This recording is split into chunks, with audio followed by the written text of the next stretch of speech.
পড়বে না, কিন্তু প্রাকৃতিক হাট তার 40 বিঘা জমির উপরে এবং আম যেভাবে সংরক্ষণ করে ভোক্তার কাছে পৌঁছায় তা ভিন্ন কথা।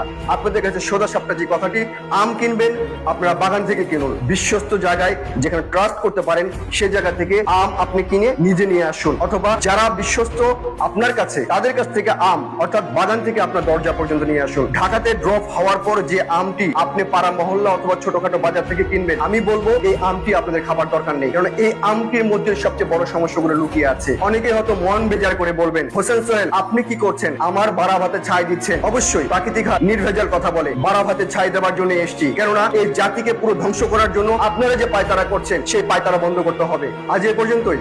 কার্বাইড সম্পর্কে জানালাম, কার্বাইড সম্পর্কে আপনি জেনে গেলেন এবং এরপর থেকে আপনি সচেতন হবেন, সবাইকে সচেতন করবেন এবং এই ভিডিওটি একের পর এক শেয়ার করে যাবেন, কেননা আপনাকে সচেতন হতে হবে, আমরাও সচেতন হতে চাই।